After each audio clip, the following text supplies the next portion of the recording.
Board of peace کے قیام کے حوالے سے اہم پیش رفت، عالمی رہنماؤں نے مسودے پر دستخط کر دیے۔ وزیر اعظم شہباز شریف نے بورڈ آف پیس کے معاہدے پر دستخط کیے۔ امریکی صدر ڈونلڈ ٹرمپ نے بورڈ آف پیس کے چارٹر پر دستخط کر دیے۔ سعودی عرب اور ترکیہ کا بورڈ آف پیس چارٹر پر دستخط۔ آذربائیجان کی عالمی امن اقدام میں شمولیت۔ پیراگوئے اور قطر نے بھی بورڈ آف پیس کے چارٹر پر دستخط کیے۔ ارجنٹائن اور آرمینیا کی بورڈ آف پیس میں شمولیت۔ ڈیوس میں غزہ بورڈ آف پیس تقریب، امریکی صدر ڈونلڈ ٹرمپ کا خطاب، کہا مشرقی وسطی میں پائیدار امن کے لیے کوشاں ہیں۔ 10 ماہ میں 8 جنگیں بند کروائیں، پاکستان بھارت کشیدگی بھی رکوائی۔ اسرائیل، ایران، سربیا، کوسوو سمیت کئی تنازعات حل کرنے کا دعویٰ۔ امریکہ نے دنیا کو مزید محفوظ بنا دیا، حماس کو غیر مسلح ہونا ہوگا ورنہ اسے تباہ کر دیں گے۔ ایران کے ساتھ مثبت بات چیت کرنے کو بھی اندیا دے دیا۔ وزیر اعظم محمد شہباز شریف اور چیف آف آرمی اسٹاف اور chief of defence forces field marshal Syed Asim Munir کی عالمی اقتصادی فورم کے سالانہ اجلاس میں شرکت۔ عالمی رہنماؤں کے ساتھ غیر رسمی اور خوشگوار ملاقاتیں۔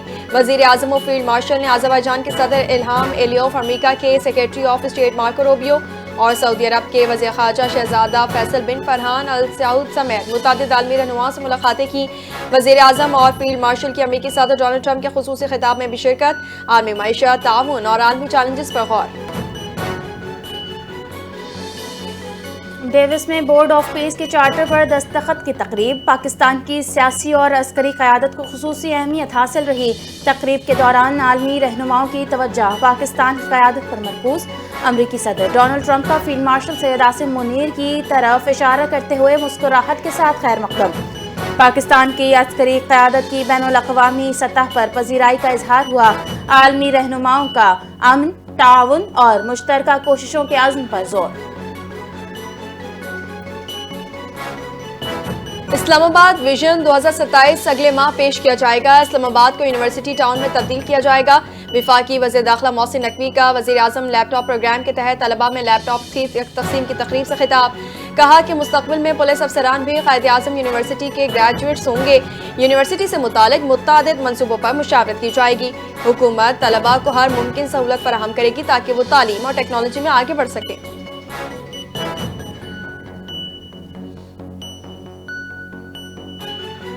طلباء ہمارا مستقبل ہیں، نوجوانوں کو ملک کی ترقی میں کلیدی کردار ادا کرنا ہے۔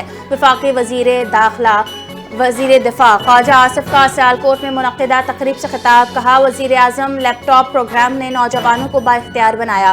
طلباء لیپ ٹاپ کی مدد سے دنیا بھر میں رسائی حاصل کر رہے ہیں۔ وزیر اعظم پاکستان نوجوانوں کی ترقی اور بہتری کے لیے کام کر رہے ہیں۔ انہوں نے امید ظاہر کی کہ مستقبل میں نوجوان بڑے سپورٹرز بنیں گے۔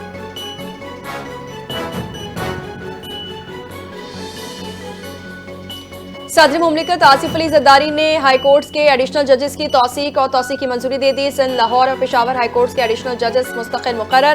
سندھ ہائی کورٹ کے 10 ایڈیشنل ججز کی بطور مستقل جج توثیق۔ سندھ ہائی کورٹ کے 2 ایڈیشنل ججز کی مدت میں 6 ماہ کی توسیع۔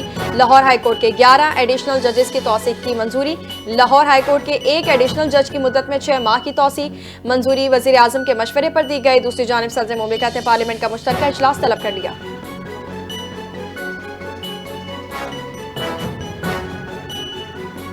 گل پلازہ میں ملبے کے نیچے ممکنہ لاشوں کو نکالنے کے لیے آپریشن جاری، مشینری کے ذریعے ملبہ ہٹانے کا کام عارضی طور پر روک دیا گیا۔ گل پلازہ کے میزنائن فلور پر واقع ایک دکان سے 20 سے 25 افراد کی باقیات ملی۔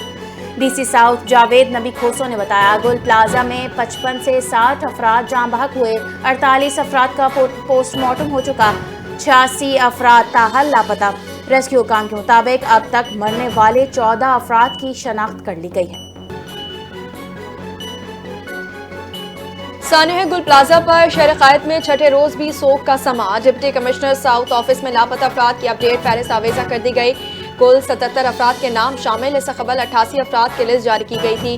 بعض لاشیں ورثہ کے حوالے، فہرست میں لاپتہ افراد کے اہل خانہ کے فون نمبرز بھی شامل ہیں۔ حادثے والی عمارت میں لگے کیمروں کے DVR کو ملبے سے نکال کر ڈپٹی کمشنر کے دفتر منتقل کر دیا گیا۔ ریکارڈنگ کا تفصیلی جائزہ لیا گیا۔ عمارت پر نصب وزنی اور دی ویکل سائن بورڈز کو ہٹانے کے لیے کرین طلب، باثر اور مضبوط میونسپل کمشنر کراچی افضل زیدی کو بھی برطرف کر دیا گیا۔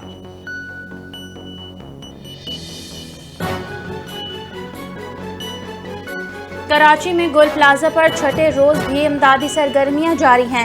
ایم اے جناح روڈ پر گل پلازا کے سانحے کے بعد بڑی تعداد میں لواحقین موقع پر پہنچ گئے۔ ورثاء کی جانب سے انتظامیہ کے خلاف شدید نعرے بازی، پولیس اور رینجرز نے خواتین کو عمارت کے اندر جانے سے روک دیا۔ فضا مزید کشیدہ، ملبے تلے دبے اپنے بچوں اور پیاروں کی فوری تلاش کی جائے، امدادی کارروائیاں تیز کی جائیں، لواحقین کا مطالبہ۔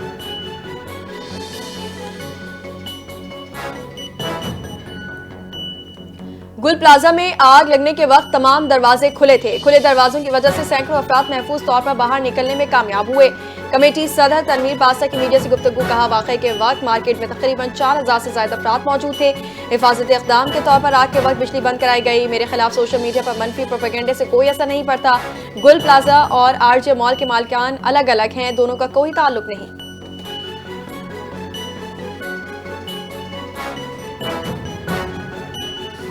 کراچی میں نسل کشی ہو رہی ہے، وفاقی حکومت کو وفاق کا حصہ بنائے۔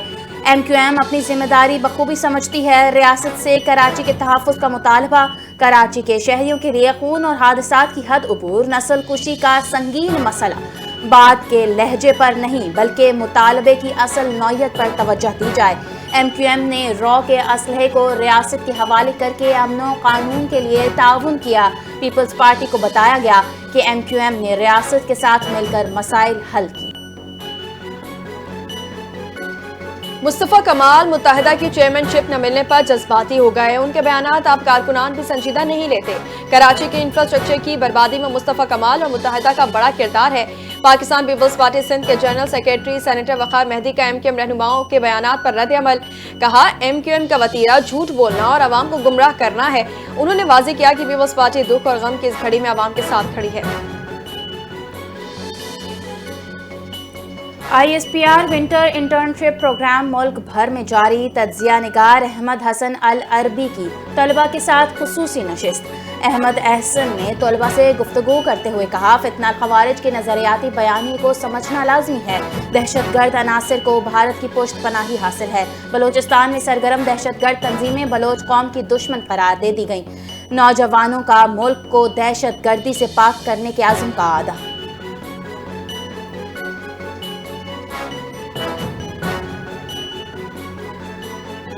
ہمارا گھر اور بچے بھی علاقے میں محفوظ نہیں۔ میں جس علاقے میں رہتا ہوں وہاں طالبان کا قبضہ ہے اور زندہ رہنے کے لیے بھتہ دینا ضروری ہے۔ سربراہ جے یو آئی مولانا فضل الرحمان کا قومی اسمبلی میں تہلکہ خیز انکشاف، کہا تمام سرکاری افسران انہیں بھتہ دیتے ہیں، ہم یہاں جو بجٹ پاس کرتے ہیں ان کا 10% حصہ رکھ کر پاس کرتے ہیں۔ انہوں نے کہا ہم نے کئی سیاہ دن دیکھے ہیں، 8 فروری یوم سیاہ کے طور پر منائیں گے۔ پاکستان کے ساتھ بہت ظلم کیے گئے ہیں مگر 8 فروری کو انتہا کر دی گئی۔ مولانا فضل الرحمان کا مزید کہنا تھا کہ ہمیں ان قانون سازیوں کو واپس لینا ہوگا، 27ویں ترمیم میں جو استثناء دی گئی ہیں وہ واپس کرنا ہوں گی۔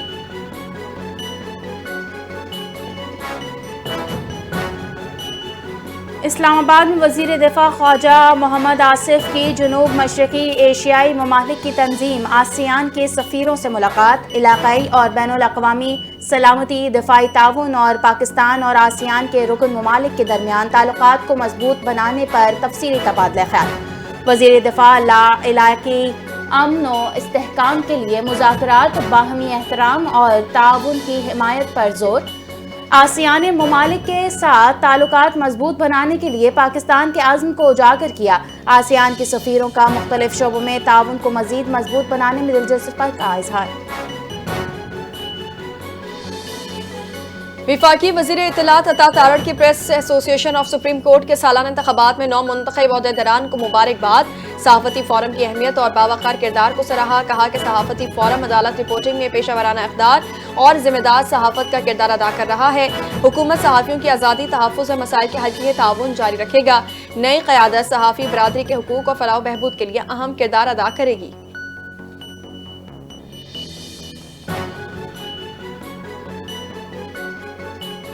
وزیر اعلیٰ پنجاب مریم نواز نے پاکستان کی تاریخ کی پہلی گرین پولیسنگ یونٹ کا افتتاح کر دیا۔ گرین پولیسنگ یونٹ کی الیکٹرک پیٹرولنگ گاڑی کا معائنہ۔ مریم نواز نے الیکٹرک وہیکل کو خود ڈرائیو کیا. وزیر اعلیٰ پنجاب نے گرین پولیسنگ یونٹ کے لیے الیکٹرک گاڑیوں کو بتدریج بڑھانے کی ہدایت کی. کہا گرین پولیسنگ یونٹ کو مرحلہ وار دیگر اضلاع میں شروع کرنے کے لیے اقدامات کیے جائیں. الیکٹرک گاڑیوں کا استعمال ایندھن کے اخراجات میں کمی اور زیرو کاربن اخراج کا باعث بنے گا.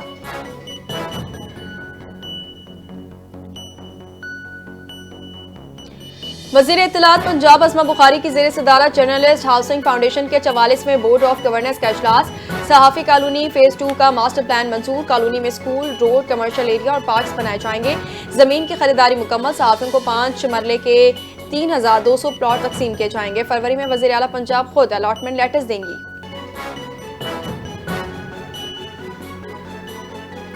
وفاقی وزیر برائے امور کشمیر امیر مقام کی عوامی ایکشن کمیٹی کو مذاکرات میں بیٹھنے کی دعوت. کہا مذاکرات عوامی مسائل کے حل کا واحد مؤثر راستہ ہیں.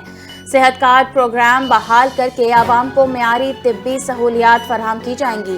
آزاد کشمیر میں 5 دانش اسکولز پر کام جاری ہے.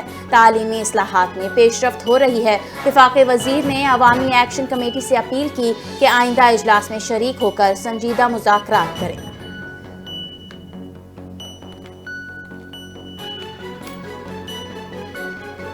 2 ماہ کے اندر کراچی سیف سٹی پروجیکٹ فعال کیا جائے گا. وزیر اعلیٰ سندھ کا بڑا اعلان. کہا سیف سٹی پروجیکٹ کے لیے 34 ماہر تکنیکی اور انتظامی افسران کی بھرتی کی منظوری دی گئی. سیف سٹی پروجیکٹ کے لیے 200 ملین روپے کا نظر ثانی شدہ بجٹ بھی منظور کیا گیا. وزیر اعلیٰ سندھ کی سیف سٹی پروجیکٹ کو فعال بنانے کے لیے ضروری عملے کی فوری بھرتی کی ہدایت. کراچی کی سیکیورٹی پر کسی قسم کا سمجھوتہ نہیں کیا جائے گا. ہدایت کی منصوبے کو مقررہ مدت میں مکمل کر کے کراچی میں امن و امان اور نگرانی کے نظام کو مزید مؤثر بنایا جائے.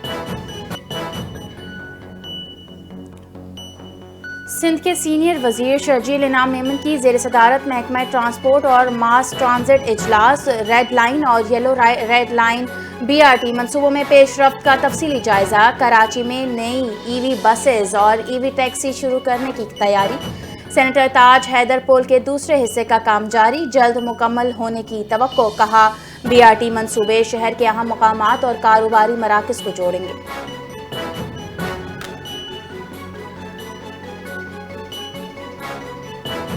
پاکستان اور چین کے درمیان زرعی شعبے میں 4.5 ارب ڈالر کی سرمایہ کاری کے معاہدے. 79 چینی کمپنیوں کے ساتھ زرعی اور اقتصادی تعاون کی مفاہمتی یادداشتوں پر دستخط. پاک چین زرعی معاہدے فوڈ پروسیسنگ، ایگری ٹیک اور لائیو اسٹاک پر مشتمل ہوں گے. پاکستان اور انڈونیشیا میں چاول کی تجارت بڑھانے پر اتفاق ہو گیا. SIFC کے اقدامات سے زرعی شعبے میں عالمی شراکت داریوں کا نیا دور. ماہرین کے مطابق زرعی برآمدات میں نمایاں اضافہ اور سرمایہ کاری دوگنا ہونے کی توقع ہے.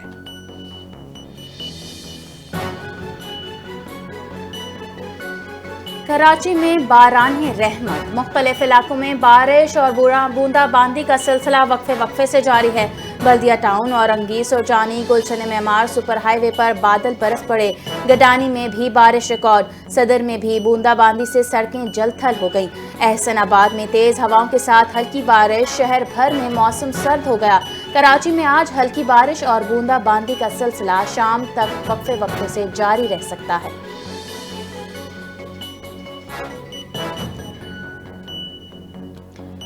کراچی کے نالوں میں کچرا اور ملبہ ڈالنے پر سخت پابندی آئی. دفعہ 144 نافذ کر دی گئی. اس دوران کسی بھی صورت میں نالوں میں کچرا پھینکنے والے افراد کے خلاف سخت قانونی کارروائی کی جائے گی.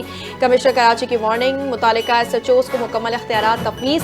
خلاف ورزی کرنے والوں کے خلاف مقدمات درج کرنے کی ہدایت کر دی گئی. یہ پابندیاں عام شہریوں کے ساتھ کباڑیوں پر بھی لاگو ہوں گی. کمشنر کراچی کا اعلان. کہا نالوں میں کوڑا پھینکنے سے ماحولیاتی خطرات بڑھ جاتے ہیں. خاص طور پر مانسون کے موسم میں نالے بند ہو جاتے ہیں جس کی وجہ سے سیلاب کا خطرہ بڑھ جاتا ہے.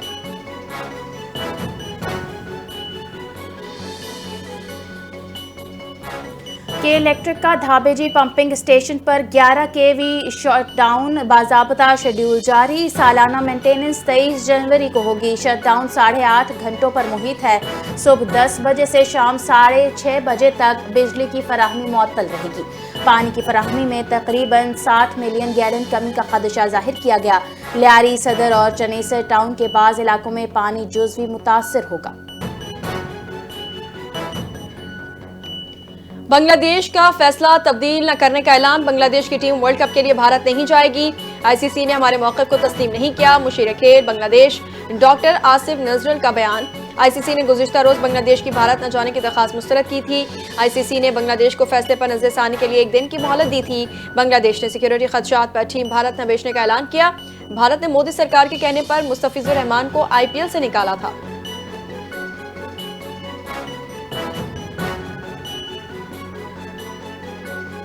ایشین شارٹ گن چیمپئن شپ قطر پاکستان کی تاریخ ساز کامیابی، پاک فوج کے لیفٹیننٹ کرنل فروخ ندیم نے پہلا گولڈ میڈل جیت لیا، نئے فارمیٹ کے تحت عالمی ریکارڈ بھی قائم، کوالیفائیڈ راؤنڈ میں 125 میں سے 119 ہٹس، فائنل میں 27 ہٹس، ایشین چیمپئن شپ میں 17 ممالک کے شوٹرز کی شرکت، دوحہ میں طلائی تمغہ، قومی شوٹنگ کمیونٹی اور قوم کے لیے باعث فخر ہے۔